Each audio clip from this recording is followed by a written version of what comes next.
Amazing.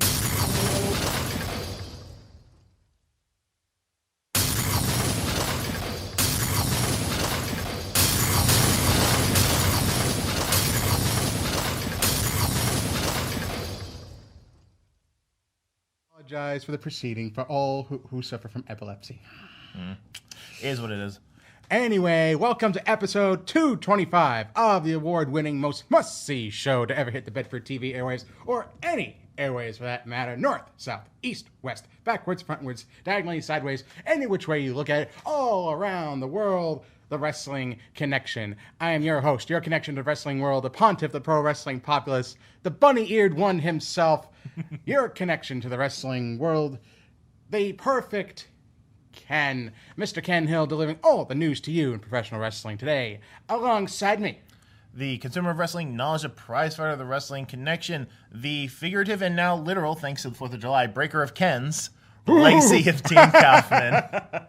Dan Kaufman is here as well, having fun with us in our compressed episode of the Wrestling Connection. Things are running a little tight, so we're just going to get right to it. Of course, before anything, we like to introduce, of course, the infamous Mr. Greg Dolan in the Out of Control booth today. The bunny-making magic maker. The bunny-making magic maker himself. Hello. Hello. Hello. My second to last episode. Your second to last episode, Yep. because as I was just recently told by Greg himself, he has accepted a new job position out in Danvers, and sadly, he will be leaving us very shortly. Gone but I'll not try to get forgotten. the show on the air. I know a guy there. Well, we will be paying tribute to you in your last episode. I hope so. Next week. For the moment, just jump right into it. Yeah. we got a little bit of good news, bad news, hills, highs, and Dan's downs. downers. All right. Hi. As I mentioned from last week, we went to the most recent Evolve pay-per-view. Had a hell of a time, but and I promised people I brought in the Walter shirt. That's Walter with all caps, because when you kick as much butt as he does, you only need one name. Very true. Very true. And yet Walter killed. He killed it. It was great. It was a great show. No, it was a fantastic show. He was great. Great guy. Very nice. Surprisingly soft spoken for a big guy. Oh yeah, it's because you don't need big words. When you hit as hard as he does. Yes. I mean, Adam Cole can probably vouch for that. Oh, I'm sure. Okay. right. But anyway, going to the dinner. Yeah, my downer was a recent interview with one Daniel Bryan on the Gorilla Position, where Daniel Bryan has never been soft-spoken. He's been very outspoken, and here, once again, he has not blasted, but basically laughed at the creative process and booking and writing for anything WWE related, because he was asked, what do you think of The Miz versus Daniel Bryan as a WrestleMania feud? He's like, I'm going to answer your question with a question. Do you honestly, within the last few years, have they shown you anything where you could trust the writers to actually hold out that long? And then started laughing. So, Wow. Yeah.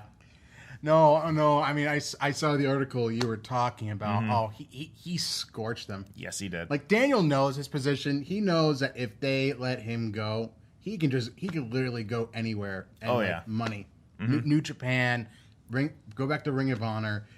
I mean, hell, just to throw. He'll go everywhere. Just to throw salt in the wound. He might even just pop up in Impact. Yeah. And we could actually see Lloyd Boner in Impact Wrestling. Oh dear.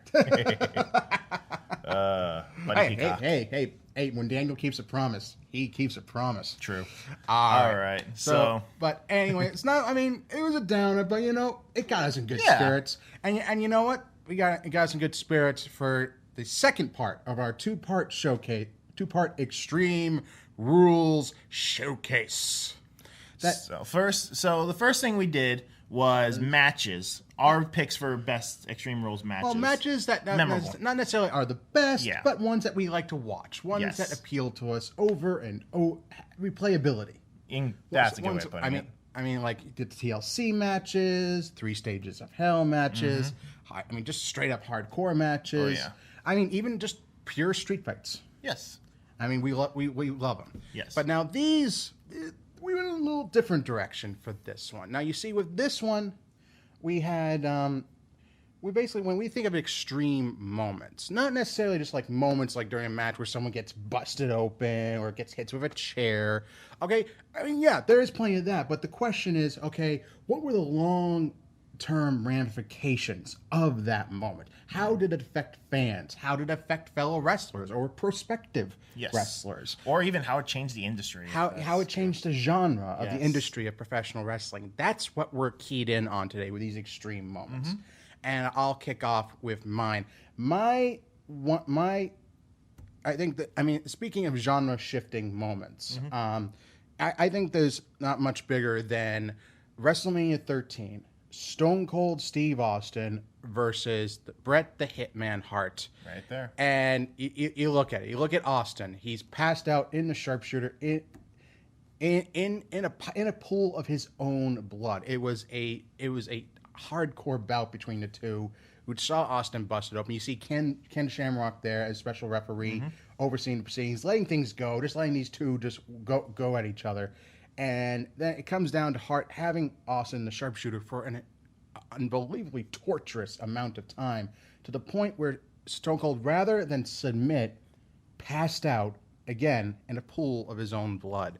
And what was so genre shifting about this, what was so titanic about this, was because Austin came in as the heel. Oh yeah. As the heel, Bret came in as the hero, looking for vengeance on Stone Cold, and Bret. And over the bout, you see Bret using more desperate tactics to get one up on Stone Cold, and Stone Cold proving ever resilient, refusing to go down. Slowly but surely, you saw that very rare double turn take place, where Bret turned into more of a despicable, bitter, jaded heel, and Stone Cold turning into the anti-hero face that we've known to come and love over the decades. Like, when it comes to moments, you don't have to watch the match. Watch them end and just watch Austin's face. Watch the very ending moment. And then what I believe was so genre shifting, genre busting about this was that whereas the screw job, the Montreal screw job, proved as the beginning, as the genesis of the Mr. McMahon character and the Attitude Era, this was the precursor. Yeah. This is what was telling you, okay, WWF at the time is going in a different direction. Yeah. No longer are we depending on the pure squeaky clean heroes. We're going with heroes that have a certain shade of gray to them, not necessarily. That's still felt today. That's very true. It's a genre still held to this very day by WWE and several other promotions. All right. So what was your top extreme moment? So you went with basically one of the precursors, what started like the Attitude Era, where blood was rampant, and I chose the segment which killed that. So I went with Shawn Michaels and the blade that was felt from far away. So this was a match between Chris Jericho and Shawn Michaels. It was a blood feud, literally now. And basically, Shawn begged Vince just for a little bit of blood. Vince said, just a little bit. Do not go too far. He meant to, and then that happened.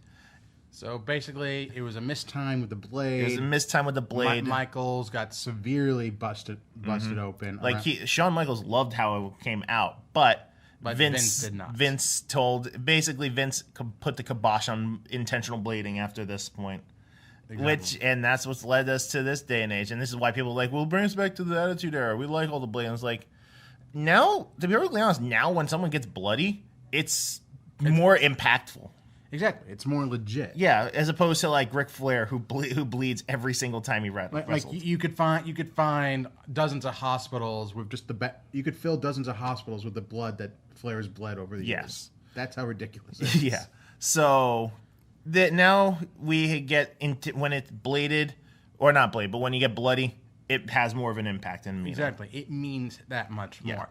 Albeit we don't appreciate the refs stopping the match. Yeah. The Samoa Joe thing where he kept stopping the match. Seriously, I understand the safety concerns here, but seriously though, it's not like any of them have anathema. They're not gonna collapse right in the middle of the ring. Let them finish the match, then clean it up. Case in point, Cesaro. He's a trooper. Exactly. All right. So the second moment I brought wasn't necessarily a bloody moment, but it was an extreme moment for its time. I'm talking about, of course, the famous steel cage dive by the late innovative Jimmy the Superfly Snuka, his famous cage dive. There it is, right there. Mm-hmm. Perfect photo right there. If you want, there you go. Now this wasn't. I mean, this won the match for his match. But what stands out about it isn't so much the moment itself, but what it inspired. Who it inspired. It inspired a number of wrestling luminaries to make the foray into professional wrestling. Among them, Mick Foley. Absolutely, that one I remember. I remember him talking about how amazing it was watching Jimmy fly from the top, and it inspired him to be hardcore, basically, to push the envelope every single time he was out there. Exactly, and you've seen this recreated so many times over the years. You've seen Jeff Hardy with his Whisper in the Wind off the steel cage. Yep. You even saw Rikishi doing a big splash onto Val Venus during an Intercontinental title match. Kurt Angle and his many failed moonsaults. Okay, Cody Rhodes and his moonsault a few years back. So basically, so many superstars, young and old, cite this as the reason why they got into this.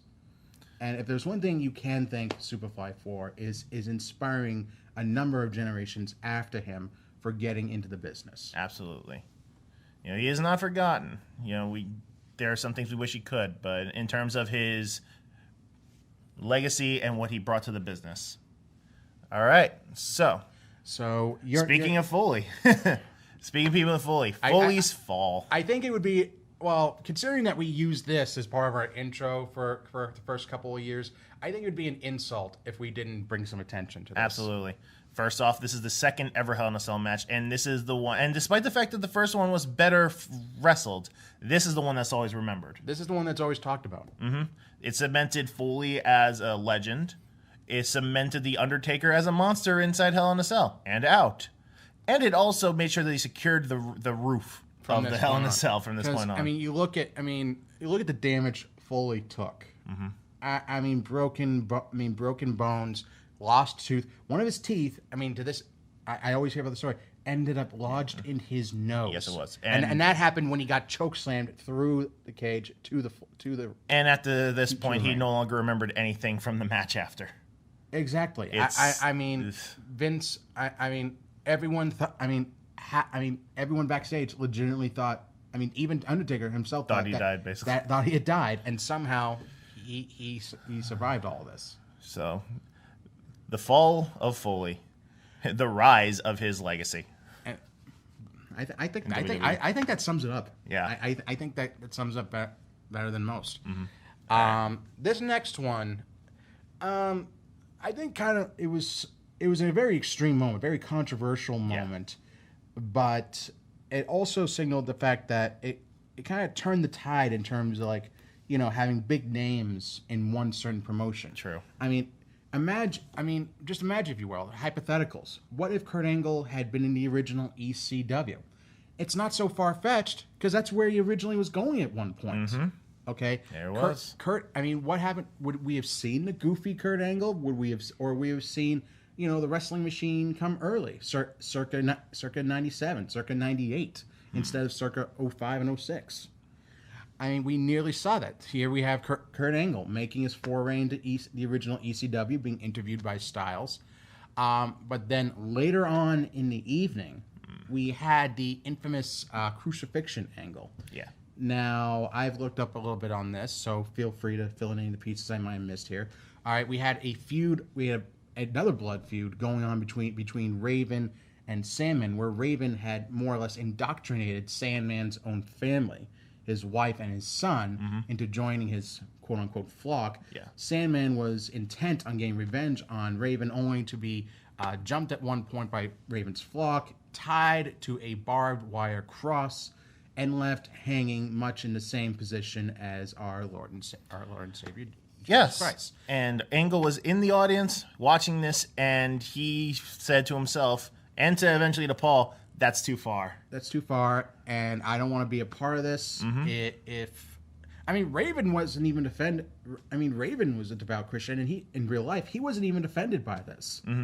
And it's because of the fact that Raven had longer ties within the wrestling than Kurt in terms of professional wrestling. So when he started in WWE, it was just, he's a heel, but only because he believed in himself too much and didn't like when people didn't believe in him. Exactly. Angle had legit reasons for not wanting to join ECW. Okay, all right, if you guys don't remove footage of me, if you show that I was there the same night this went down, I will sue. Basically, he pulled no punches, saying, "Okay, I want no part of this. I want out." And Heyman had no choice but to just let him go. Yeah. And basically, for all intents and purposes, it never happened. And Angle would not touch an ECW ring until the revived ECW in 2006. Yeah. By that time, though, it was too little, too late, Yeah, and people can only wonder and wonder what could have been. A what if? One of the biggest names in professional wrestling in ECW first instead of WWE. That would have been interesting. But, in terms of Extreme, there was an Extreme, and the last one I chose was actually the first of a running trend, which happens in almost every single pay-per-view now, and that is the first announcer table spot, performed by Bret Hart in Survivor Series of 1995, where he was getting back onto the ring. It was during his title match with Diesel, and Diesel just pushed him off, and he just went flying through the table, causing genuine surprise and shock from the crowd, which now it's just giant cheers. And it's great. This is the original. The tables are now made to happen. And basically, it's a Pavlovian response. The moment you see one of the wrestlers pulling off the covering to the announce tables, you know something's going to go down. You know someone's probably going to end up going through it. And that's just it. It's become such a ingrained in every wrestling fan, young and old. You see an announce table being taken apart, someone's going through it. Oh yeah. Table. Chekhov's table. Chekhov's table. There you go. All right. But yeah, a small but impactful moment. Yes. All right. So, we've covered all of our extreme moments. Like influential moments, inspirational moments, and just like you said, just pure extreme hardcore moments that stand the test of time. Absolutely. All right. But next week, though. It is the go home for Extreme Rules. It's the Extreme Rules paper preview view. Going out on top, guys. I got this one in the bag. All right, that'll be good to see. Imagine him winning on his last show. Yes. Sad. It would be sad, but true. He goes out as a champ. And he does have the extra lock. So he does. He does have the extra lock. It's a very feasible feat. Ooh, that'll be interesting. All right, but so like I said, we have SmackDown tag team title matches. We have the reunion of Team Hell No. We have the Raw tag team title matches. The Eaters of Worlds, and we hope that it will be short, but which would be wonderful. We have WWE title match. We have we don't have a universe. We'll have maybe a number one contenders. Hopefully a number one contenders. We can only hope. Maybe Brock will make a special appearance and Braun will immediately cash in. I'm crossing my fingers. I'm sure we'll have cage matches. I'm sure we'll have Extreme Rules matches. I'm sure we'll have Iron Man matches. Oh my! This will be extreme, but PG rated. Of course. No more blading. All right. But please be excited. Please, at least be excited for Friday. Oh, yeah. Be excited for next week, 3 p.m. Eastern Standard Time. The Extreme Rules paper preview. View. All right. And like I said, it will be the infamous Mr. Greg Dolan's last show, and he's hoping to go out with a bang, not a whimper. Like a little puppy.